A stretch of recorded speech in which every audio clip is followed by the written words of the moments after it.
천국의 정표 다니엘과 요한계시록입니다. 1부터 다시 배우는 다니엘의 71회, 오늘은 8번째 영상입니다.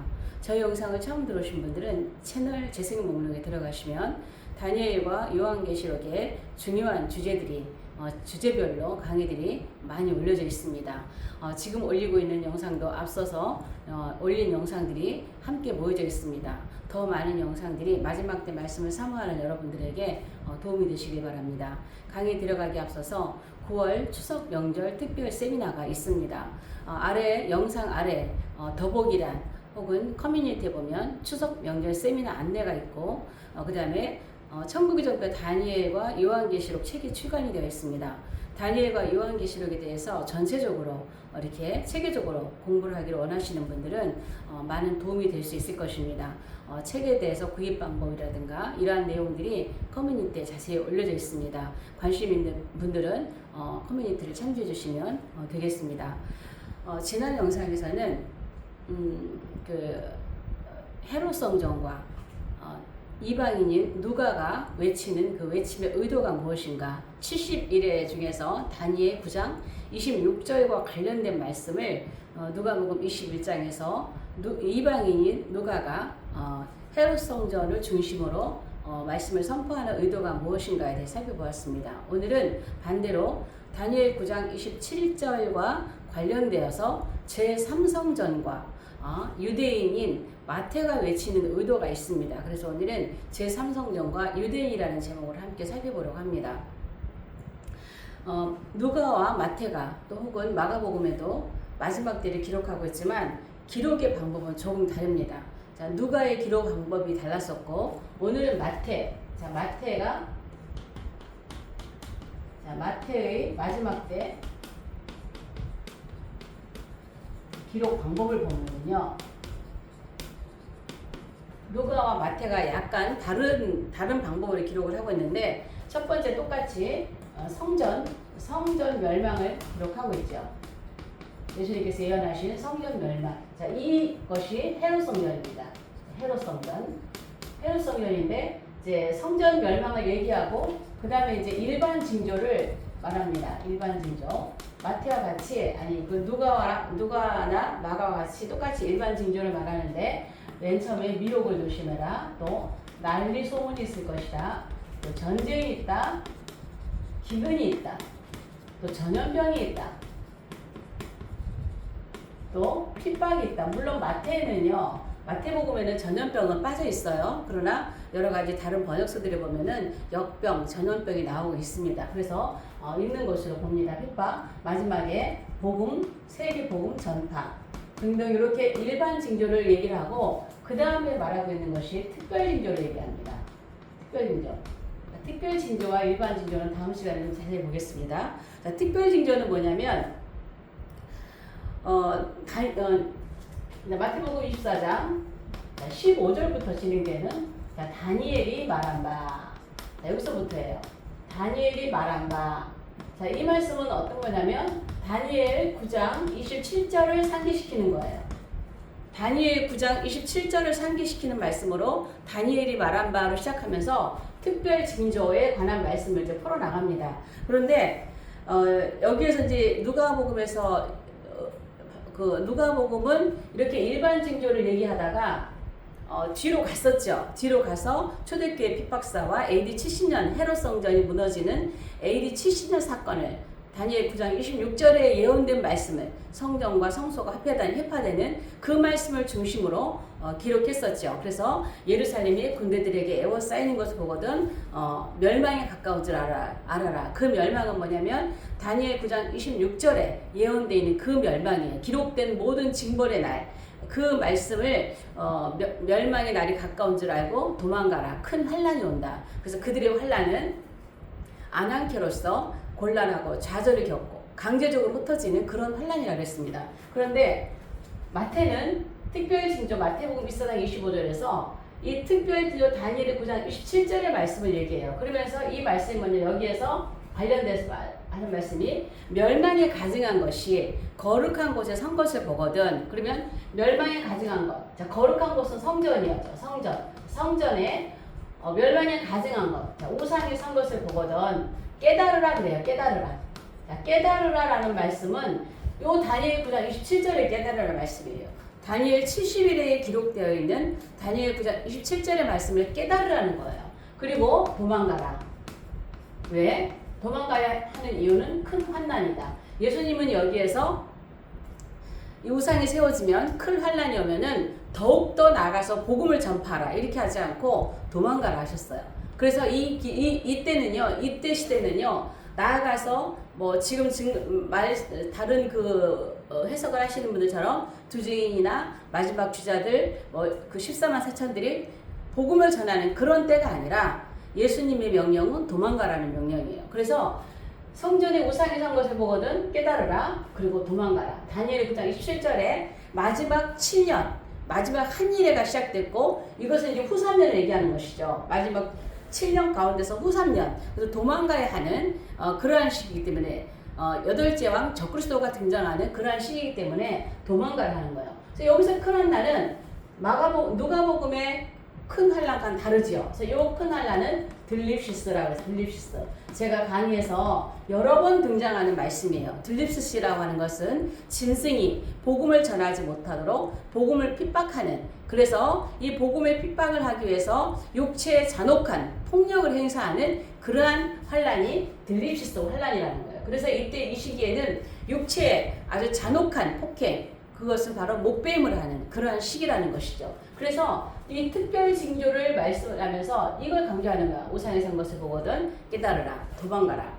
이렇게 이 마태는 이 헤롯 성전을 얘기하는데 여기서 말하는 요 성전이 요게 제3성전입니다. 자, 맨 처음에 성전 멸망 헤롯 성전이 멸망한 거니까 그러니까 누가는 헤롯 성전을 중심으로 제3성전에 관한 말씀을 하지 않죠. 헤롯 성전이 무너지고 그로 인하여 유대인들이 겪는 AD 70년 사건을 집중적으로 얘기를 했죠. 그러나 마태는 맨 처음에 성전 멸망을 얘기하고 헤롯 성전이 무너졌던 그때의 어려움 유대인이 겪는 환난에 대해서는 얘기를 하지 않아요. 그리고 이제 다니엘 70일의 중에서 다니엘 9장 27절에 있는 이 말씀 특별 징조 중에서 성전이 다시 세워지는 자 여기서 성전이 무너졌는데 다시 성전에 우상에 선 것을 보거든 도망가라 깨달으라 이 말씀 하시는 거예요. 이게 제3성전이라는 것이죠. 제3성전. 그래서 마태와 누가는 기록이 아주 의도가 다릅니다. 그러면 이 마태는 여기서 제3성전을 중심으로 다니엘 9장 27절을 기억하고 도망가라. 이제 대환란. 이 대환란은 창세 이후에 없던 환란이라고 분명히 이야기를 하고 있습니다. 마태가. 그래서 이것은 분명히 한때, 두때, 반때 기간의 대환란 기간을 말하는 거예요.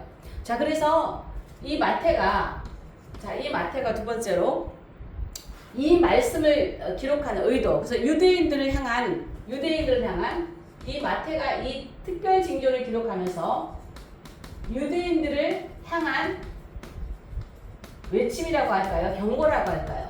그러니까 누가가 이방인들에게 하고 싶었던 말이 있었죠. 누가가 AD 70년 사건을 말하면서 헤롯 성전을 중심으로 말을 하면서 예언을 하면서 이방인들에게 하고 싶은 말이 있었죠. 바로 헤롯 성전이 무너지면 그때부터 이방인의 때다. 유대인에게 있었던 이 구속사의 주도권이 우리 이방인들에게 온다. 우리 이방인들이요 이 구속사의 바톤을 이어받아서 교회 시대, 성령 시대, 강격 시대에 복음을 열방으로 전파하는데 하나님께 쓰임 받는 교회, 이방인 시대를 맞이하자 이런 외침이었다면, 그러면 마태는 유대인들을 향해서 어떤 외침을 이 제3성전을 중심으로 기록하고 있는 그 의도는 무엇이었을까요? 그것은 제3성전이 지어지면 제3성전이 제3성전이 세워지면 어떤 일이 있을 것일까? 이제 이거부터 요 3성전이 세워지면 이때부터 어떤 일이 생기는 거냐? 이때부터는요 유대인의 때예요. 왜? 요 전까지는 마지막 7년 바로 전까지는 이방인의 때였어요. 그러나 이제는 이방인의 때가 지금 끝나고, 그러니까 이방인의 때가 차기까지 짓밟히리라 그 예언대로 이방인의 때가 차고 이제 이방인의 때에서 유대인의 때로 넘어온다라는 거예요. 지금도 유대인들은 예수님 앞에 돌아가지 않고 있잖아요. 유대인들을 향한 외침이에요. 유대인들이요. 제3성전이 세워지면 특별 징조가 나타나면 제3성전이 세워지면 유대인의 때가 이제부터 시작이다. 남은 한 일에. 그래서 이때부터는 구속사의 주도권이 어디로 와요? 유대인에게 오는 거예요. 유대인에게. 그래서 구속사의 주도권을 맨 처음에 이 복음을 유대인으로부터 시작을 했죠. 그러나 이들이 예수님을 거부하고는 십자가에 못 박아 죽음으로 구속사의 주도권이 이방인 교회로 넘어왔어요. 이제 마지막 구속사의 주도권이 다시 유대인으로 넘어가서 마지막 한 일에. 그럼 이때부터 뭐가 시작된다라는 거예요? 한 일에. 이게 마지막 일에가 7년이 시작된다라는 경고예요. 이거는 뭐예요? 지금 성경에서 야곱의 환난기라고도 하죠. 환난기. 이건 또 뭐예요? 유대인들에게 마지막 환난입니다. 마지막 환난. 이 환난은 후삼년만 얘기하는 거예요. 이제 이 제3세기 평화협정이 맺어지고 여러분 순서는 3차전 그리고 평화협정 그리고 제3성전 이렇게 순서가 될 겁니다. 요한계시록에 순서적으로 푸는 저의 해석의 입장에서는 분명히 그렇게 되어질 거예요. 그래서 삼성전이 세워지는 처음은 한일회가 시작되는 시작이지만은 유대인들이랑 정신차리라고 하는 거예요. 유대인의 때가 왔다. 이제 구속사의 주도권 유대인에게 마지막 한일회가 시작이다. 그리고 야곱의 환난기로 들어가고 이제 후 3년으로 들어가면 이후 후 3.5년 대환난기로 가면 큰 환난이 온다. 도망가야 되는 시기가 온다라는 거예요. 그래서 7년 대환란이라는 말은 우리가 고쳤어야 합니다. 7년 대환란은 아니에요. 마지막 한일회예요. 이 마지막 한일회가 어떤 거예요? 70일회 중에서 마지막 한일회가 70번째 일회가 진행된다라는 것이죠. 제3정이 세워지면서 평화협정이 맺어지면서 아마 평화협정이 맺어지면서 동시에 이제 평화협정이 맺으면 그 협정의 효력이 발생하는 날이 있겠죠. 그리고 그때부터 7년이 카운트다운이지만은 협정이 맺어지면 바로 성전 건축에 들어갈 겁니다. 그렇게 할 때에 이런 것을 경고하는 거예요. 유대인들이요. 이제 주께로 돌아오라. 이제 한 일에 남았다. 우리 조상 다니엘이 주셨던 70일에가 이제 마지막으로 한 일에 남았다. 그리고 다니엘에 예언되었던 다니엘 9장 26절에 기반으로 예언된 누가복음에 예언된 대로 이방인의 때가 차기까지 그 이방인의 때가 끝나고 이제 유대인의 때가 왔으니 우리 유대인들이요 유대인의 입장에서 마태가 유대인 입장에서 우리 유대인들이요 정신을 차립시다. 이제 구속사의 주도권을 다시 이어받을 준비를 합시다. 정신을 차립시다. 우리가 예수 그리스도를 십자가에 못 박은 그 죄를 하나님 앞에 회개하고 돌아옵시다. 이렇게 하는 외치는 마태의 유대인을 향한 외침이라고 볼 수 있는 거예요. 그래서 아직도 돌아오지 않은 유대인들은 지금 유대인들이 신학성경을 보지도 않죠. 물론 마태복음 복음서를 보지도 않죠. 그러나 이 말씀을 통해서 계속 선포하고 지금 또 이렇게 돌아오는 그 많은 메시아인들이 있고 개인적으로 돌아오는 이들이 있죠. 그러나 이들이 이때가 되면은요, 이 후 3.5년이 되잖아요. 그러면 유대인들은 민족 전체가 하나님 앞에 돌아오는 시기가 옵니다. 민족 전체가 하나님 앞에 돌아와서 다니엘의 간절한 기도 70일을 받기 전에 하나님께 이 민족을 용서해 주시옵소서. 하나님의 율법을 지키지 않고 선지자들의 말을 청종하지 않고 하나님 앞에 패역하고 반역하고 행악했던 우리 죄를 용서해 주십시오. 그렇게 했을 때 그 기도가 아직 응답이 안 됐잖아요. 아직도 응답이 안 됐어요. 그러나 이 후 3.5년을 지나면서 이 유대인들의 지금까지 하나님 앞에 행악했던 하나님께 반역했던 선지자들의 말씀을 듣지 않았던 이 모든 죄들을 용서 안 받는 그러한 때가 오는 것이죠. 바로 그렇게 하기 위한 때가 이제 한 일이 남았다는 거예요. 유대인들의 모든 죄가 용서 안 받고 하나님 앞에 정말 바르게 세워져서 다시금 천년왕국에 들어가서 제사장 국가로 제대로 쓰임받는 그러한 때 우리 조상 다니엘이 그렇게 이 민족으로서 기도했던 그 기도의 제목이 응답되어지므로 이스라엘이 비로소 회복되어서 다윗 왕국이 회복되어지고 메시아께서 통치하시는 그 나라가 오기 위해 이제 마지막 한일회를 남겨놓고 있다는 한일회 마지막 7년 마지막 7년이 시작되면서 한 일 남겨놓고 71회가 완성되는 시점이라는 것을 지금 마태복음 14장에서 제3성전을 중심으로 지금 예언을 하면서 유대인들을 향해서 지금 호소를 하고 있는 것입니다. 그리고 나서 마태는 주님의 재림을 예언하죠. 29절부터 31절까지 나팔 불며 천사들과 함께 공중에 주님께서 오시는 주님의 그 재림의 생생한 장면을 그날 환난 후에 이 생생한 장면을 주님의 재림 장면에 기록하고 있습니다. 그리고 또 이렇게 외치면서 이 마태가 또 유대인을 향한 특별한 이 외침이 무화과 나무죠. 무화과 나무. 자, 무화과 나무의 비유를 얘기하죠. 자, 그런데 이 무화과 나무의 이것이 이제 회복이 되면 주님이 가까이 온 줄 알라라고 하는 말씀이에요. 이 무화과 나무의 비유를 배우라 하면서 이 무화과 나무가 회복되면은 주님이 그만큼 가까이 온 줄 알라 하면서 또 경고하는 거예요. 자, 누가는 이 무화과 나무의 비유를 얘기하면서 뭐까지 얘기했나요? 모든 나무들까지 얘기했어요. 왜? 누가는 이방인이기 때문에 이 무화과 나무는 이스라엘 회복이잖아. 이스라엘 회복. 자, 이스라엘 회복. 그래서 1948년에 이스라엘이 5월 14일 날 회복을 했어요. 그러니까 특별 징조 가운데 이스라엘의 육적 회복이죠. 그런데 아직 이스라엘의 영적 회복은 아직 이루어지지 않았어요. 그래서 마태는 모든 나무 이야기하지 않아요. 이방인들과 관련된 건 이야기하지 않아요. 왜? 지금 마태는 자기가 유대인으로서, 물론 마태복음의 1차 독자가 유대인이에요. 그렇지만 특별히 그 유대인들에게 특별히 외치고자 하는 게 있어요. 유대인을 향한 외침이 있어요. 무화과 나무. 다른 나무 얘기하지 않아요. 그래서 누가는 그 모든 나무들 가운데서 그 시기에 많은 나라들이 독립하고 그 가운데 대한민국도 있었죠. 그러한 이야기를 하지만 마태는 그런 걸 다 뺍니다. 얘기하지 않습니다. 무화과 나무는 얘기해요. 무화과 나무 비유를 하고 이 비유를 보면서 주님의 재림이 가까이 오심을, 이건 뭐예요? 천국이 가까이 왔다라는, 천국이 가까이, 이걸 이제 경고하고 있는 거예요. 주님이 오신다는 것은 주님이 가져오시는 그 천국이에요. 천년왕국, 주님의 나라, 메시아 나라, 그 나라에. 그래서 예수님이나 세례 요한이나 첫 외침이 회개하라, 천국이 가까웠느니라 했죠. 그러면서 이걸 보면서 주님이 천국이 가까이 온 것을 너희가 알라라고 하는 거예요. 그리고 또 하나 얘기하면서 여기에서 무슨 말씀 하나요?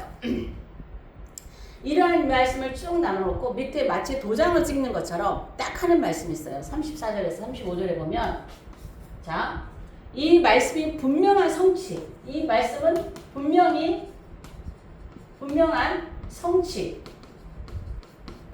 성취가 되는 말씀이다라는 거예요. 그래서 이 말씀을 그렇게 예언하죠. 예수님께서 이 마태를 통해서 천지는 없어질지언정 내 말은 절대 없어지지 않는다. 이 세대가 지나기 전에 이 세대가 지나기 전에 모든 일들이, 자, 이 1948년 이때로부터 한 세대, 자, 앞에서도 제가 한 세대에서 얘기 말씀드렸어요. 자, 한 세대가 지나가기 전에 이 지금 다니엘 9장 27절에 있는 말씀, 또 이 다니엘 9장 27절에 있는 그 한 일에, 또 주님의 재림, 도망가는 일, 이러한 일들은 반드시 주님의 재림하시는 일, 이들은 반드시 이루어진다라는 거예요. 반드시 이루어진다. 천지는 없어질지라도 한 세대가 지나가기 전에 다 이루리라. 도장을 딱 찍어놓은 거예요. 분명히 내 말은 결코 없어지지 않는다. 반드시 이루어진다. 반드시. 자, 우리는 이 말씀을 기억을 해야 돼요. 정말 이 마지막 시대를 살면서, 사실은 저도 이 사역을 하면서 주님이 반드시 오실 것이고 그날이 지금 가까이 왔고, 저는 나름대로 계산이 있는데 주님이 오실 날이 어느 정도 남았는지 저는 분명히 말씀을 통해서 알 수 있어요. 그래서 늘 깨어서 정말 주님이 오실 때가 가까이 왔다라고 하는 이 기억을, 또 이 말씀이 반드시 이루어질 것이라고 하는 말씀을 늘 기억하고 살면서도 부족할 때가 많아요. 그래서 이 땅에 있는 모든 크리스천들이라 할지라도 다시 오시며 약속하신 이 약속을 분명히 이루어질 것이라고 하는, 확실히 이루어질 것이라고 하는 이 말씀을 굳게 믿고 있는 성도들이 얼마나 될까요? 이 시대에. 정말 마지막 때 깨어서, 정말 마지막 때 깨어있는 사람은요, 다니엘과 요한계시록 공부를 해야 돼요. 다니엘과 요한계시록을, 특별히 요한계시록을 묵시록이라고 해서 문학의 범주에 놓고 계시록이라고 해서 두렵고 떨리는 책이라고 해서 함부로 열면 안 된다고 하는 책이라고 해서 언제까지 덮어놓고 있을 것인가요? 정말 다니엘과 요한계시록을 공부를 하셔야 됩니다. 그래야 이 시대가 지금 어디까지 왔는지를 우리가 알 수 있어요. 그리고 올바른 이정표를 갖고 있어야 돼요. 이 다니엘, 요한계시록을 섞어 놓아서 이정표처럼 미로를 만들어 놓는다면 시대를 찾아갈 수가 없어요. 그러나 요한계시록은 우리에게 너무도 정확하게 우리에게 그 시간표를 말씀해 주고 있습니다. 그래서 주님은 반드시 이루어질 거예요. 그럼 어떻게 이루어질 것이냐? 어떤 일로 마지막 때 이루어질 것인가? 이러한 말씀들을 그 시대적인 징조들 하나하나 우리가 한 걸음 한 걸음 가는 이정표들을 요한계시록에 분명히 말씀하고 계신다는 거예요. 그리고 이 요한계시록은 이미 구약 시대에 구약의 계시록인 다니엘을 통해서 얹어주셨고, 그리고 사도 요한을 통해서 우리에게 분명하게 주신 말씀인데, 중요한 건 이 시대 사람들이 요한계시록에 관심이 없다라는 거예요. 더군다나 70일에 대해서도, 그렇게 중요한 70일에 대해서도 사람들은 관심이 없어요. 또 이 70일을 너무 어려워요. 왜? 배워본 적이 없기 때문이에요. 그러니까 들어도 어려운 거예요. 많은 분들이 저의 70일의 강의가 어렵다고 얘기하시는 분들이 계세요. 왜? 안 들어본 말씀이기 때문에 그래요. 그래서 여러분들이 시간이 되면 정말 한 달에 한 번씩 있는 이 집중 세미나에 오셔서 정말 시간을 투자해서 마지막 때 반드시 이루어지리라고 이렇게 분명하게 도장을 찍듯이 말씀하신 마태복음이나 누가복음이나 마가복음의 이 말씀을 기억하고 마지막 시대의 이정표를 여러분들이 바르게 배우기 위해서 노력하는 것도 이 시대에 깨어있고자 하는 노력 중에 하나라고 봅니다. 그래서 반드시 이루어질 것인데, 이렇게 누가는 이방인을 향해서 외칩니다. 이방인들이여 정신 차립시다. 이제 우리의 시대입니다. 이렇게 이방인들을 향해서 제3성서전 다니엘 9장 26절을 중심으로 이방인들을 향해서 외쳤다면, 마태는 다니엘 9장 27절에 있는 제3성전을 중심으로 누구에게? 유대인들을 향해서 외쳤다는 거예요. 이제 이방인들의 때가 얼마 남지 않았어요. 이제 이방인의 때가 차면 마지막 7년 세계정부가 세워지는 그 기간은, NWO가 세워지는 7년 마지막 그 기간은 유대인들의 때입니다.